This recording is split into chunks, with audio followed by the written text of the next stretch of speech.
Hi dear students, welcome to get rid of English speaking course. ऐं अॼु जो पंहिंजो लेक्चर आहे लेक्चर नंबर फर्स्ट लेक्चर आहे। ठीकु आहे। हीउ कोर्स जेको आउं स्टार्ट करे रहियो आहियां ग्रामर एंड स्पीकिंग जो, हुन में अॼु जो जेको लेक्चर आहे पंहिंजो लेक्चर नंबर फर्स्ट आहे। ठीकु आहे। हाणे हिन लेक्चर में छा पढ़ंदासीं? Basic things of English grammar every one should know. माना बेसिक्स जेके बि इंग्लिश ग्रामर जूं शयूं आहिनि उहे हर कंहिंखे जेको आहिनि उहे पढ़णु खपनि। ठीकु आहे। या उन जे बारे में हर कंहिंखे ॼाण जेको हुजणु खपे। ठीकु आहे। अच्छा, सभिनी खां पहिरीं त काफ़ी स्टूडेंट जेके हूंदा आहिनि उहे इंग्लिश पढ़ी वेंदा आहिनि, पर उन्हनि खे ख़बर कोन हूंदी आहे त इंग्लिश जो पीउ केरु आहे। ठीकु आहे। यानी हू is the father of English.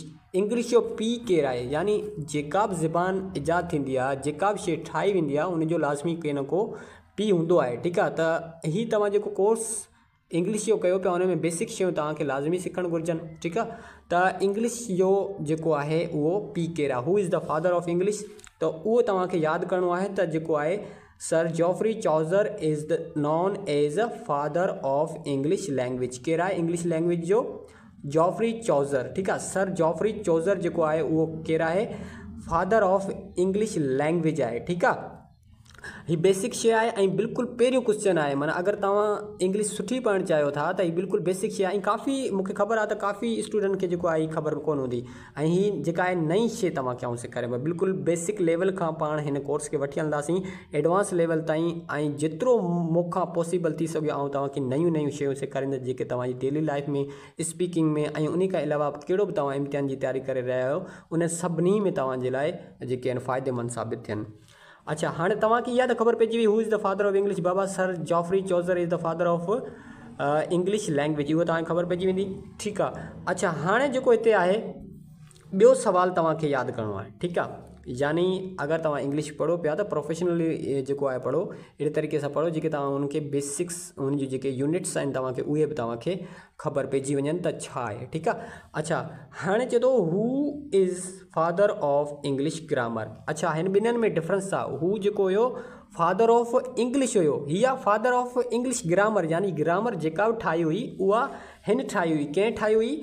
Sir Lindley Murray is the father of English grammar. ठीकु आहे। हाणे जेको सर लैंडले मोरो हुयो उन छा कयो हुई? इंग्लिश ग्रामर ते कमु कयो, तॾहिं वञी हिन खे जेको आहे इंग्लिश जो ग्रामर जो पीउ सॾियो वञे थो। ठीकु आहे। इंग्लिश जी जेका ग्रामर आहे उहा हिन ठाही हुई कंहिं? Sir Lindley Murray. ठीकु आहे। तव्हां पिक्चर बि ॾिसी सघो था, हीअ पिक्चर बि मूं ॾिनी आहे, हिन में ॾिसी सघो था। हीअ जेको आहे सर लैंडले मोरे, उन छा कयो हुयो? ग्रामर में कमु कयो हो, उहा बि इंग्लिश जी ग्रामर में। ठीकु आहे।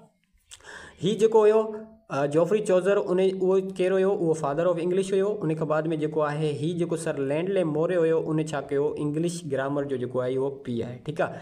अच्छा, हाणे उन खां बाद में जेके आहिनि पाण शयूं पढ़ंदासीं, बेसिक शयूं पढ़ंदासीं। यानी हाणे सभिनी पहिरीं त बेसिक कोर्स पाण जेको स्टार्ट कयो आहे त उन में तव्हांखे बेसिक नॉलेज जे बारे में ख़बर हुजे त यूनिट्स ऑफ इंग्लिश ग्रामर कहिड़ा आहिनि। ठीकु आहे। यूनिट ऑफ इंग्लिश ग्रामर कहिड़ा आहिनि। सभिनी खां पहिरीं त तव्हांखे ख़बर हुजे त जेको आहे न व्हाट इज़ ग्रामर, ग्रामर आहे छा। ठीकु आहे। अच्छा, ग्रामर में वरी जेको आहे लेटर छा आहे, ग्रामर में लेटर छा आहे। उन खां बाद में types of letter by their sound. उन खां बाद में आहे क्वेश्चन नंबर जेको आहे 4 व्हाट इज़ वर्ड, वर्ड छा आहे। ठीकु आहे। उन्हनि सभिनी खे आउं डिटेल में तव्हांखे ॿुधाईंदुसि। बिल्कुलु बेसिक लेवल खां आउं हिन कोर्स खे खणी हली रहियो आहियां, ऐं हीअ जेको पंहिंजो लेक्चर आहे उहो फर्स्ट लेक्चर आहे। ठीकु आहे। व्हाट इज़ सेंटेंस, यानी जुमिलो छा आहे। उन खां बाद में व्हाट इज़ पैराग्राफ, यानी पैराग्राफ छा आहे। ग्रामर छा आहे, जेको आहे लेटर यानी अखर छा आहे। Types of letter by their sounds, उन्हनि जा साउंड्स। व्हाट इज़ वर्ड, जेको लफ़्ज़ छा आहे। व्हाट इज़ सेंटेंस, जुमिलो छा आहे। इन्हनि सभिनी जी डेफिनेशन ॾिसंदासीं वन बाय वन, ऐं हिन कोर्स खे पाण जेको आहे अॻिते खणी हलंदासीं। अच्छा, हाणे सभिनी खां पहिरीं त हिते आउं तव्हांखे सम्झाईंदुसि त व्हाट इज़ ग्रामर, ग्रामर आहे छा। व्हाट इज़ ग्रामर, ग्रामर आहे छा बाबा, ग्रामर छा खे चइबो आहे। अगरि सिंधी में आउं तव्हांखे ॿुधायां त ग्रामर जो सिंधी में मतिलबु हूंदो आहे व्याकरण। ठीकु आहे। उहो मूं हिते लिखियो कोन्हे, पर उनजो मतिलबु छा हूंदो आहे? ग्रामर जो व्याकरण हूंदो आहे। ठीकु आहे। तव्हांखे यादि करिणो आहे उहो लफ़्ज़ जेको आहे। ठीकु आहे। हाणे डेफिनेशन ग्रामर जी छा आहे? Grammar is the art of putting right words on the right place. हाणे इन मां छा आहे? ग्रामर सही अल्फाज़ खे सही जॻह ते रखण खे जेको आहे ग्रामर चइबो आहे। यानी को बि अल्फाज़ सही जॻह ते रखण खे ग्रामर चइबो आहे। ठीकु आहे। हाणे लाज़मी आहे हिकिड़ो पाण जुमिलो ठाहियूं, उन जूं कुझु शयूं अॻिते पोइते करे छॾियूं त उहो जेको जुमिलो आहे उहो सेंस ॾींदो ई कोन। ठीकु आहे। त ग्रामर यानी ग्रामर उनखे चइबो आहे माना सही शयूं, सही अल्फाज़ सही तरीक़े सां रखण खे, सही तरतीब में रखण खे जेको आहे ग्रामर चइबो आहे। ठीकु आहे। हिकिड़ी ॿी बि डेफिनेशन आहे साइंस ऑफ लैंग्वेज। हाणे साइंस चइबो आहे इल्म खे। ठीकु आहे। Science of language is called grammar. ॿोलीअ जे इल्म खे ग्रामर चइबो आहे। छा? ॿोली जे इल्म खे ग्रामर चइबो आहे। उम्मीद कयां थो त तव्हांखे ग्रामर बि जेको आहे क्लियर थींदो हूंदो। पहिरियां त मूं सभिनी खे पहिरियों त फादर ऑफ इंग्लिश ॿुधायुमि सर जॉफ्री चौसर, उन खां बाद में फादर ऑफ इंग्लिश ग्रामर ॿुधायुमि सर लैंडले मोरे। ठीकु आहे। उन खां बाद में हाणे जेको आहे तव्हांखे ॿुधायां पियो त what's grammar. Grammar is the art of putting right words on the right place. यानी ग्रामर सही अल्फाज़ खे सही जॻह ते रखण खे ग्रामर चइबो आहे। ठीकु आहे। Science of language is called grammar. इहो बि तव्हां डेफिनेशन नंढड़ी यादि करे सघो था। मूंखे ख़बर आहे अक्सर जेको आहे काफ़ी स्टूडेंट खे इहा बि ख़बर कोन हूंदी त व्हाट इज़ ग्रामर, ग्रामर आहे छा। ठीकु आहे। ग्रामर खे सिंधी में व्याकरण चइबो आहे। ठीकु आहे। उम्मीद कयां थो की तव्हांखे सम्झ में ईंदो हूंदो। हाणे वधूं था नेक्स्ट। अचो त ॾिसूं था त लेटर आहे छा। लेटर यानी अखर। लेटर जो छा मतिलबु हूंदो आहे? यानी अखर। ठीकु आहे। हाणे इन जी डेफिनेशन मूं ॿ नंढड़ियूं लिखियूं आहिनि, बिल्कुलु ईज़ी डेफिनेशनूं ऐं लिखण जी कोशिशि कंदो आहे त जीअं नंढे ॿार खे बि सम्झ में अची वञे, भले वॾो हुजे या नंढो हुजे, उनखे ईज़ीली सम्झ में अची वञे। ठीकु आहे। The smallest unit of any language is called letter. ठीकु आहे। कंहिं बि ॿोली जे नंढे में नंढे यूनिट खे अखर चइबो आहे। यानी अगरि कंहिं बि ॿोली में अखर न हूंदो त उहा ॿोली कीअं ठहंदी। ठीकु आहे। जीअं पंहिंजो जेको आहे पटी पाण पढ़ी आहे सिंधी में, उन में जेके आहिनि पंहिंजा 52 अखर आहिनि। ठीकु आहे। अहिड़े हिसाब सां इंग्लिश आहिनि, उन में जेके आहिनि पंहिंजा 26 अखर आहिनि, त उनखे लेटर चइबो आहे। ठीकु आहे। अलॻि अलॻि हिकिड़ो वर्ड हूंदो आहे, जेको अखर हूंदो आहे उनखे वर्ड न लेटर, उनखे चइबो आहे पाण लेटर चवंदा आहियूं। ठीकु आहे। ॿी डेफिनेशन आहे a letter is a single symbol use to form a word. हाणे छा आहे? अखर हिकु वाहिद अलामत आहे। अलामत यानी निशानी आहे जेको लफ़्ज़नि खे ठाहिण लाइ इस्तेमालु कयो वेंदो आहे। यानी को बि लफ़्ज़ अगरि पाण ठाहींदासीं त उन में पाण अखर इस्तेमालु कंदासीं। ठीकु आहे। चाहे कहिड़ो बि हुजे। हाणे हीउ जेको अलामत लिखियो आहे मूं सिंधी में, उन में जेके आहिनि पाण एन शामिलु कयो आहे, लाम शामिलु कयो आहे, मीम ते शामिलु कयो आहे। ठीकु आहे। हाणे फॉर एग्ज़ाम्पल ॾिसो, हिते मिसाल तौरु आहे, हिते जेको आहे ए आहे, बी आहे, सी आहे, डी आहे। ठीकु आहे। इहे छा आहिनि? सभु पंहिंजा अखर आहिनि। ठीकु आहे। हाणे जीअं अगरि सिंधी ॾांहुं वञूं त पोइ वरी जीम आहे, उन खां बाद में वरी ते आहे, उन खां बाद में जेको हिते गाफ़ आहे, उन खां बाद में फे आहे। त इहे छा आहिनि? उहे सिंधी जा अखर आहिनि। उन खां बाद में इंग्लिश जा जेके आहिनि A B C D इहे अखर आहिनि। हाणे ॾिसो हिकिड़ो लिखियलु आहे बॉक्स। बॉक्स जो मतिलबु हूंदो आहे दॿो। हाणे बॉक्स में घणा अखर इस्तेमालु थिया आहिनि? BOX। बॉक्स माना दॿो। ठीकु आहे। एप्पल आहे जीअं APPLE, एप्पल माना सूफ़। हाणे हिन में 5 अखर जेके आहिनि इस्तेमालु थिया आहिनि। ठीकु आहे। A इस्तेमालु थियो आहे, उन खां बाद में जेको आहे हिते P इस्तेमालु थियो आहे, वरी P इस्तेमालु थियो आहे, ऐं LE एप्पल माना सूफ़ जेको पंहिंजो हूंदो आहे। ठीकु आहे। त हाणे पाण चई सघूं था साॻे तरीक़े सां जेको आहे पाण चई सघूं था त जेको आहे असीं चई सघूं था त जेको आहे एप्पल में 5 अखर आहिनि। ठीकु आहे। जीअं एप्पल में 5 अखर आहिनि, ईअं बॉक्स में जेके आहिनि उहे घणा अखर आहिनि? उहे 2 अखर आहिनि। तव्हां ॾिसी सघो था 2 अखर जेके आहिनि उहे बॉक्स में आहिनि, ऐं एप्पल में जेके आहिनि उहे 5 अखर इस्तेमालु कंदा आहियूं, तॾहिं वञी जेको आहे पंहिंजो एप्पल ठहियो आहे। ठीकु आहे। उमेदु कयां थो त तव्हांखे हीअ ॻाल्हि सम्झ में ईंदी हूंदी। ठीकु आहे। हाणे ॾिसो there are 26 letter in English language. हाणे इंग्लिश जी जेका लैंग्वेज आहे उन में जेके आहिनि 26 लेटर्स आहिनि। ठीकु आहे। यानी 26 अखर हूंदा आहिनि। छा में? इंग्लिश में 26 अखर हूंदा आहिनि। जीअं सिंधी में जेको आहिनि पंहिंजा अखर हूंदा आहिनि, ईअं इंग्लिश में बि जेके आहिनि अखर हूंदा आहिनि उहे 26 अखर हूंदा आहिनि। तक़रीबन तव्हां पढ़िया हूंदा नंढे हूंदे। ठीकु आहे। हाणे उन जा वरी अॻिते फर्दर उन डिटेल ऐं कैटेगराइज़ कयो आहे, उनखे ॾिसूं था। हाणे हिते सभिनी खां पहिरीं जेको आहे ॾिसो त there are 2 type of English letters. हाणे 2 टाइपनि जा इंग्लिश लेटर्स हूंदा आहिनि। कहिड़ा कहिड़ा हूंदा आहिनि उनखे ॾिसूं था पाण। हिकिड़ा हूंदा आहिनि कैपिटल लेटर्स, ॿिया हूंदा आहिनि स्मॉल लेटर। नंढे हूंदे तव्हांखे टीचर पढ़ायो हूंदो त बाबा नंढी ABC वॾी ABC, उहे छा आहिनि? लेटर्स आहिनि पंहिंजा इंग्लिश जा लेटर्स आहिनि, कैपिटल लेटर्स ऐं स्मॉल लेटर। बिल्कुलु बेसिक जेको आहे लेवल खां पढ़ायो। हाणे हिते लिखियो आहे note there is also difference between letters and alphabet. हाणे अल्फ़ाबेट ऐं लेटर में वरी डिफरेंस अथव, फ़र्क़ु अथव। कहिड़ो फ़र्क़ु आहे उहो तव्हांखे आउं ॿुधायां थो। ठीकु आहे। अगरि तव्हां अल्फ़ाबेट चओ था न, alphabet mean complete set of letters. ठीकु आहे। अल्फ़ाबेट जो मतिलबु हूंदो आहे कंप्लीट सेट आहे। यानी उन में 26 अखर आहिनि। अगरि तव्हां सिंधी जो अल्फ़ाबेट चओ पिया त उन में जेके आहिनि 52 अखर अची विया। अगरि तव्हां इंग्लिश जा अल्फ़ाबेट चओ पिया त उन में 26 अखर अची विया। अल्फ़ाबेट में यानी 26 अखर ईंदा आहिनि। ठीकु आहे। हाँ चलो it can be complete set of small letter and capital letter. हाँ तो इंग्लिश की ॻाल्हि पियो करे, इंग्लिश में जेके नंढा अखर भी थी सकंदा, वॾा अखर भी थी सकंदा, पर जॾहिं अल्फ़ाबेट जो लफ़्ज़ इस्तेमालु करे उन में सम्झी वञो त जेको आहे अॼु कंप्लीट सेट जी ॻाल्हि पियो करे, यानी ABC या जेके 26 अखर उन्हनि सेट जी ॻाल्हि पियो करे। ठीकु आहे। We use these alphabet separately are called letter. अच्छा उन्हनि अल्फ़ाबेटनि खे, ठीकु आहे, अगरि आउं A इस्तेमालु कयां, ठीकु आहे, B इस्तेमालु कयां, C इस्तेमालु कयां, त इहे छा आहिनि, उहे अगरि अलॻि अलॻि करे पाण इस्तेमालु कयूं पिया त उहे छा आहिनि, पंहिंजा लेटर्स आहिनि। ठीकु आहे। हाणे हिते हिकिड़ो ॿियो बि मूं लिखियो आहे त alphabet is a singular and plural. ठीकु आहे। अच्छा अल्फ़ाबेट जेको लफ़्ज़ आहे उहो सिंगुलर ऐं प्लूरल आहे। छा आहे, सिंगुलर ऐं प्लूरल आहे। अगरि तव्हां एस ॾींदव त इहो ग़लति आहे, अल्फ़ाबेट्स ग़लति आहे। ठीकु आहे। अल्फ़ाबेट छा आहे, ग़लति आहे। अल्फ़ाबेट जो सिंगुलर भी साॻियो हूंदो आहे त प्लूरल भी साॻियो हूंदो आहे। ठीकु आहे। इहा पॉइंट नोट कजो। अल्फ़ाबेट में यानी 26 अखर शामिल हूंदा, अगरि लेटर हूंदो त उहो अलॻि अलॻि लेटर जेको हूंदो पंहिंजो हूंदो। ठीकु आहे। उमेदु कयां थो त एतिरो तव्हांखे सम्झ में अची वियो हूंदो। वरी रिवाइज़ कयां थो, फादर ऑफ इंग्लिश जेको आहे जॉफ्री चोज़र, उन खां बाद में father of English grammar sir Lindley Murray तव्हांखे पढ़ायुमि। उन खां बाद में मूं तव्हांखे पढ़ायो त व्हाट इज़ ग्रामर। उन खां बाद में तव्हांखे पढ़ायो आहे लेटर।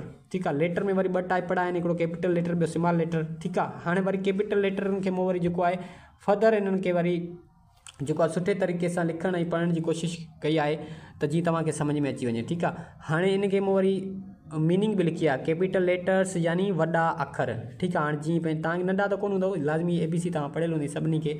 ठीकु आहे। A आहे, B C D E F G H I J K L M N O P Q R S T U V W X Y ऐं Z। ठीकु आहे। हाणे हिते जेके बि ॻाढ़नि पेननि सां लिखियल आहिनि न, उहो ई ॾिसो, हीउ जेको आहे वाविल आहे। ठीकु आहे।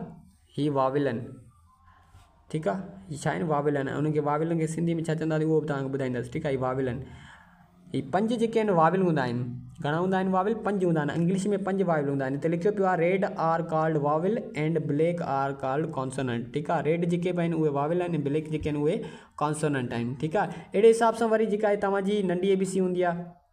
ठीकु आहे। नंढी ABC में तव्हां ॾिसी सघो था त वरी A B C D E F G H I J K L M N O P Q R S T U V W X Y ऐं Z। ठीकु आहे। हिते बि जेको आहे हीअ जेके बि आहिनि नंढी ABC में हीअ वाविल आहिनि। ठीकु आहे।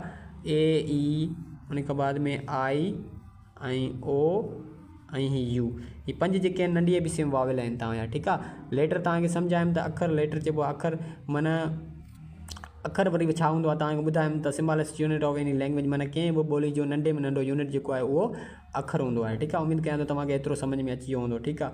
हाणे हिते जेको आहे मूं शइ हिकिड़ी लिखी आहे, बिल्कुलु तव्हांखे सम्झ में जीअं अची वञे। ये लेक्चर थोरो वॾो हूंदो, पर हिन में बेसिक शयूं तव्हांजी जेके आहिनि उहे कवर थी वेंदियूं, यानी बुनियादु जेको आहे तव्हांजो पको थी वेंदो त छा कहिड़ी कहिड़ी शइ असां पढ़ी आहे। ठीकु आहे। हाणे types of letters by their sound. हाणे साउंडनि जे हिसाब सां उन्हनि जा वरी टाइप हूंदा आहिनि। ठीकु आहे। यानी टाइप्स यानी चइबो आहे क़िस्म खे। हाणे हिते लिखियलु आहे वॉविल्स, जंहिंखे जेको आहे पाण सिंधी में चवंदासीं हुर्फ़े इल्लत। छा चवंदासीं, हुर्फ़े इल्लत। कॉन्सोनेंट यानी हुर्फ़े सही, जंहिंखे पाण चवंदा आहियूं हुर्फ़े इल्लत, हुर्फ़े सही।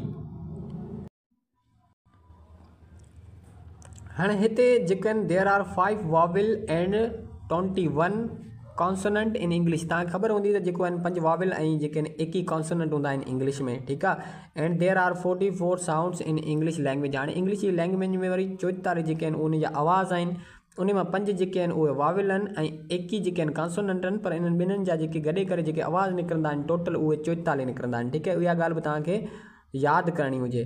ठीकु आहे। उन खां बाद में हिते ॾिसो त ही जेके पंहिंजा लिखियल पिया आहिनि A खां जेको B खां वठी O वेंदे Z ताईं, यानी हिन मां जेके आहिनि 5 पाण जेके आहिनि उहे ही कढी छॾिया आहिनि। कहिड़ा कढी छॾिया आहिनि, 5 ही कढी छॾिया आहिनि। A E I O U जेके आहिनि उहे पाण वाविल कढी छॾिया आहिनि। वाविल खे जंहिंखे पाण हुर्फ़े इल्लत चवंदा आहियूं। उन खां बाद में ही जेके मथां लिखियल आहिनि उहे कॉन्सोनेंट आहिनि। ठीकु आहे। उमेदु कयां थो तव्हांखे सम्झ में ॻाल्हि ईंदी हूंदी। अच्छा हाणे पहिरियां मूं तव्हांखे ॿुधायो त फादर ऑफ इंग्लिश ग्रामर। ठीकु आहे। उन खां बाद में ॿुधायमि त ग्रामर छा आहे। Grammar is the art of putting right words on the right place. उन खां बाद हाणे हिते वरी वर्ड बि सिखंदासीं। पाण नंढे हूंदे पाण खे चयो हूंदो जेके टीचर आहिनि त वर्ड माना लिखो। हाणे वर्ड माना अखर, सॉरी लफ़्ज़। ठीकु आहे। वर्ड माना लफ़्ज़ ऐं लेटर माना अखर ऐं ॿिन्हिनि में फ़र्क़ु आहे। अॻिते हली पाण ॾिसंदासीं त कहिड़ी कहिड़ी शयूं ठहंदियूं आहिनि। हाणे हिन जूं ॿ डेफिनेशन मूं लिखियूं आहिनि। A word is a single unit of language that has meaning. अच्छा, हाणे जेको बि वर्ड हूंदो उनजी का न का माना ज़रूरु हूंदी, ठीकु आहे। A word is a single unit of language चए थो लफ़्ज़ ॿोली जो वाहिद यूनिट आहे जंहिंजी माना आहे, ठीकु आहे, जंहिंजी माना निकिरंदी लाज़मी निकिरंदी, ठीकु आहे, वर्ड। उनके बाद में चए थो अ group of letters containing at least one vowel which gives,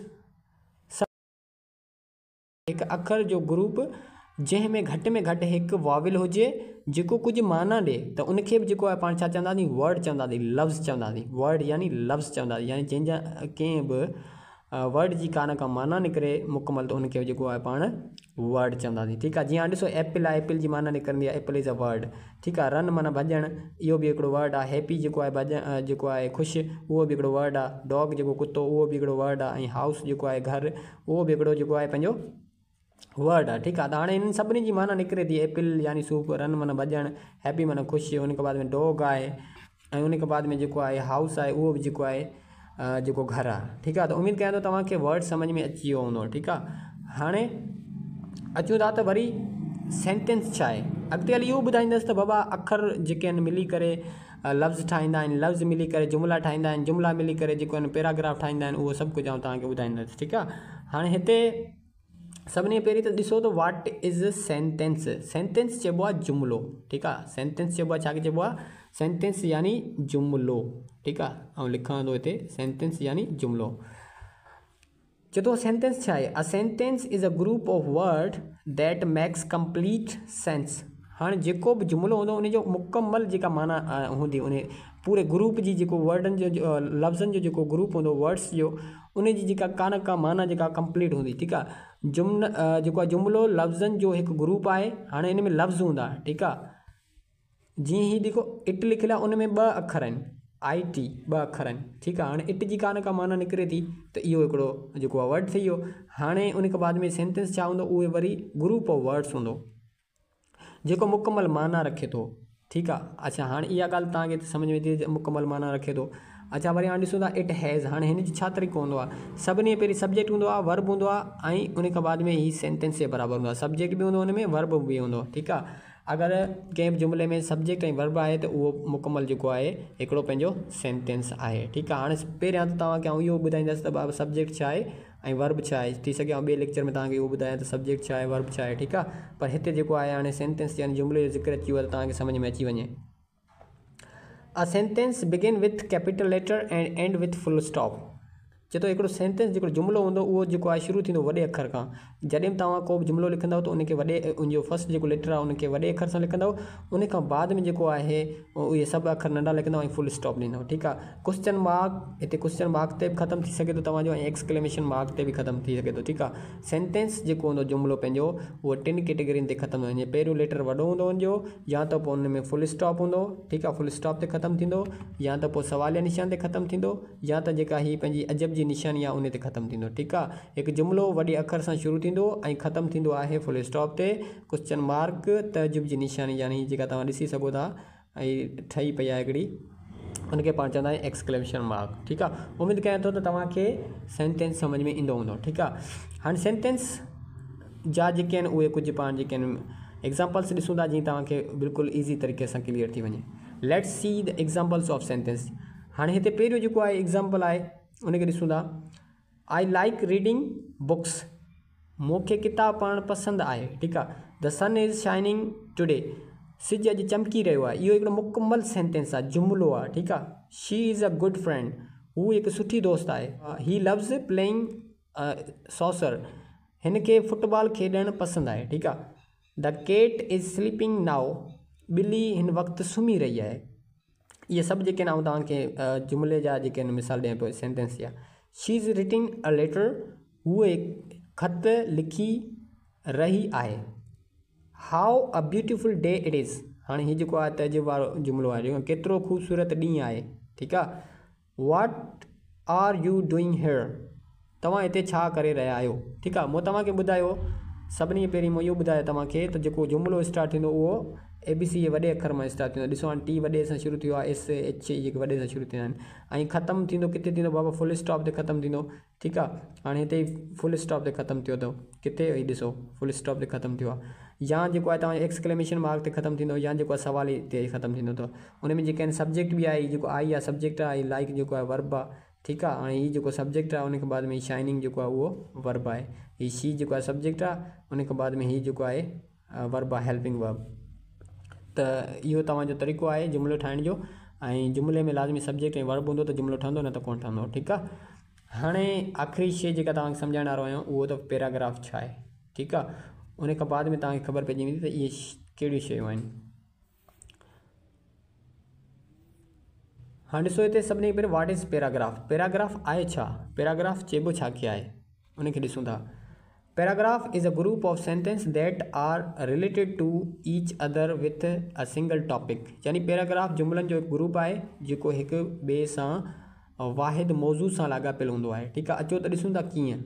हाणे ॾिसो सभिनी, अगरि हिते तव्हांखे आउं डिटेल थोरो ॿुधायां सम्झायां त सभिनी खां पहिरीं जेको हूंदो आहे न अखर हूंदो आहे, अखर मिली करे छा ठाहींदो आहे, लफ़्ज़ ठाहींदो आहे। उहो ई ॾिसो लफ़्ज़ ठाहींदो आहे। हाणे लफ़्ज़ मिली करे जेके आहिनि उहे छा ठाहींदा आहिनि, ग्रुप ऑफ वर्ड्स मिली करे उहे सेंटेंस जुमिलो ठाहींदा आहिनि। ठीकु आहे, हाणे जुमिला मिली करे जेके आहिनि पैराग्राफ ठाहींदा आहिनि। Paragraph is a group of sentence that are related to each other with single topic. यानी पैराग्राफ जुमिलनि जो ग्रुप आहे जेको हिकु ॿिए सां जेको वाहिद मौज़ू सां लाॻापियल आहे। ठीकु आहे, हिन जो तव्हांखे PDF बि मिली वेंदो लेक्चर जो, जीअं तव्हांखे सुठे तरीक़े सां सम्झ में अची वेंदो। हाणे हिते ॾिसो पैराग्राफ हिकिड़ो लिखियलु आहे, उनखे जांचूं था, उनखे ॾिसूं था त हीउ जेको पैराग्राफ आहे उहो कहिड़ी माना ॾिए थो पाण खे। हाँ, सभिनी पहिरीं लिखियलु आहे my teacher is a kind patient voice and wise, ही explains lesson clearly and makes learning easy, he helps us understand difficult concept of English, he is very intelligent. चए थो मुंहिंजो उस्तादु महिरबानी ऐं सब्र कंदड़ आहे ऐं अकुलमंद आहे, हू वाज़े तौर ते सबक़ु बयानु करे थो। ठीकु आहे, हू छा कंदो आहे, वाज़े तौर ते सबक़ु बयानु करे थो। उन खां बाद में सिखणु आसान बणाए थो, हू असांखे तसवुरात खे सम्झण में मदद करे थो, हू तमामु होशियारु आहे। ठीकु आहे, ही इज़ वेरी इंटेलिजेंट। हाणे हिते ॻाल्हि सम्झण जी आहे, हिन पैराग्राफ में सिर्फ़ु उस्ताद जे बारे में ॿुधायो आहे। यानी हाणे पैराग्राफ जे बारे में सिर्फ़ु हिकु ई शइ जे बारे में पाण ॿुधाईंदासीं। अगरि आउं पेन जो ॿुधायां पियो त पेन, ऐं पेन जो ज़िक्र कंदा बाबा पेन सुठी आहे, पेन डिघी आहे, पेन कारी आहे, पेन सुठो लिखे थी।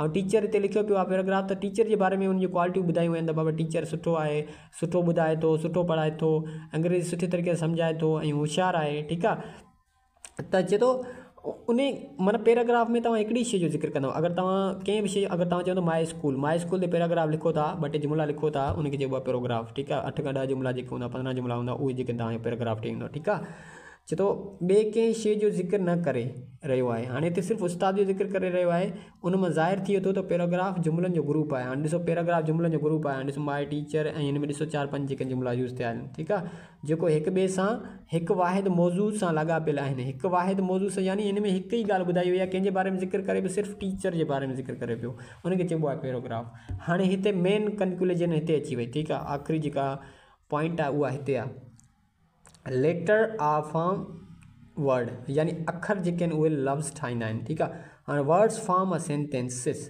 हाणे जेके लफ़्ज़ हूंदा आहिनि उहे जुमिला ठाहींदा आहिनि, ऐं सेंटेंस फॉर्म अ पैराग्राफ, ऐं जुमिला जेके आहिनि उहे पैराग्राफ ठाहींदा आहिनि। ठीकु आहे, इहा आख़िरी जेका निचोड़ आहिनि जो इन ॻाल्हि जो लेटर वर्ड ऐं सेंटेंस जो इहो आहे। ठीकु आहे, त जेके आहिनि पंहिंजा लेटर मिली करे जेके आहिनि उहे लफ़्ज़ ठाहींदा आहिनि, लफ़्ज़ मिली करे जुमिला ठाहींदा आहिनि, ऐं जेको जुमिलो पंहिंजो ठहंदो आहे, जुमिला मिली करे जेके आहिनि पैराग्राफ ठाहींदा आहिनि। ठीकु आहे, तव्हांखे आउं जेको आहे हिकिड़ो नंढिड़ो पैराग्राफ लिखी करे सम्झायां थो त हुन में कहिड़ो डिफरेंस आहे। ठीकु आहे, हाणे चए थो Ali is a good guy, he is my best friend, I love him a lot, he is an honest person. ठीकु आहे, हाणे चए थो there R 3 sentence in above paragraph. हाणे मथां जेको पैराग्राफ लिखियो आहे सिर्फ़ु अली जे बारे में आहे, बाबा अली सुठो छोकिरो आहे, उन खां बाद में मुंहिंजो सुठो दोस्त आहे, ऐं हुन सां ॾाढो प्यारु कयां थो, ऐं हू जेको आहे ईमानदार माण्हू आहे। ठीकु आहे, उन में ॾिसो त हाणे हिन में 4 जुमिला आहिनि टोटल, माना जेको पैराग्राफ आहे। ठीकु आहे, हाणे चए थो देयर आर 20 वर्ड्स। हाणे इहे जेके जुमिला आहिनि 4, उन्हनि में 20 वर्ड इस्तेमालु थियल आहिनि। ठीकु आहे, ॾिसो 5 ही, 5 उन खां बाद में 5 ही, पंज ही ऐं पंज ही वी वर्ड जेके आहिनि उहे हिन में इस्तेमालु थियल आहिनि ठीकु आहे। यानी हिन ही जेको लिखियलु आहे हुन में जेके आहिनि 2 अखर आहिनि, इज़ जेको लिखियलु आहे हुन में 2 अखर आहिनि, माए जेको लिखियलु आहे हुन में 2 अखर आहिनि, बेस्ट जेको आहे हुन में 4 ईअं मिली करे 62 जेके अखर आहिनि हुन पैराग्राफ में ऐं 20 वर्ड इस्तेमालु थिया आहिनि, तॾहिं मिली करे जेको आहे उहो हिकिड़ो पैराग्राफ ठहियो आहे ठीकु आहे।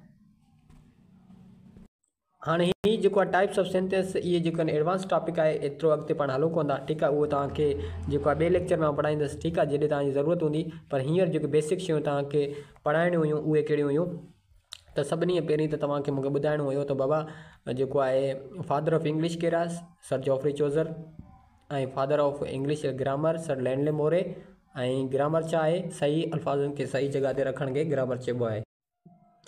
उन खां बाद में तव्हांखे अखर पढ़ायुमि, उन में वॉवल ऐं कॉन्सोनेंट पढ़ायुमि, नंढा अखर पढ़ायुमि, वॾा अखर ABC जा पढ़ायुमि ठीकु आहे। वॉवल छा हूंदा आहिनि, कॉन्सोनेंट छा हूंदा आहिनि उहो बि तव्हांखे ॿुधायुमि, उन जा साउंड घणा आहिनि उहो बि तव्हांखे ॿुधायुमि। उन खां बाद में तव्हांखे लफ़्ज़ ॿुधायुमि वर्ड ठीकु आहे।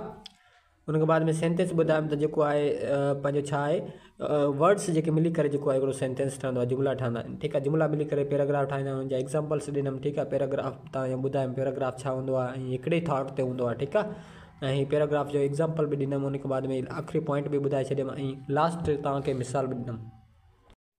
उम्मीद कयां थो त तव्हांखे हीउ लेक्चर कंप्लीटली सम्झ में अची वियो हूंदो। मिलंदासीं नेक्स्ट लेक्चर में। Thank you so much. अगरि तव्हांखे इहो असांजो पढ़ाइण जो तरीक़ो सम्झ में अचे पियो ठीकु आहे त पोइ तव्हां असांजो कोर्स जॉइन कयो। अगरि तव्हांखे पढ़ाइण जो तरीक़ो सम्झ में नथो अचे, अगरि तव्हांखे वैल्यूएबल कॉन्टेंट नथो मिले त भले तव्हां जॉइन न कयो ठीकु आहे। बेसिक शयूं आहिनि बिल्कुलु ऐं ईज़ी तरीक़े सां बयानु कयूं वियूं आहिनि तव्हांजे लाइ ठीकु आहे। ऐं हीउ पंहिंजो जेको आहे डेमो लेक्चर आहे हिकिड़ो ठीकु आहे। ऐं तव्हांखे घटि में घटि इहा ख़बर कोन हूंदी त बाबा जेको फादर ऑफ इंग्लिश केरु आहे या जेको आहे ग्रामर जो पी केरु आहे। काफ़ी माण्हुनि खे कोन ख़बर हूंदी। तव्हां ॾिसो हुन खां तव्हां पुछा कंदव ग्रामर छा आहे बाबा, उन तव्हां ॿुधाईंदो ई कोन। लेटर छा आहे, उन खां बाद में वर्ड छा आहे, सेंटेंस छा आहे, पैराग्राफ छा आहे, उहो तव्हांखे ॿुधाईंदो। ऐं बेसिक शयूं आहिनि तव्हांखे ठीकु आहे। नेक्स्ट लेक्चर आउं तव्हांखे ॾींदुसि डेमो जो, उन में पाण जेके सिखंदासीं त सब्जेक्ट छा आहे, ऑब्जेक्ट छा आहे ऐं जेको आहे वर्ब छा आहे ठीकु आहे। मिलंदासीं नेक्स्ट लेक्चर में। Thank you so much.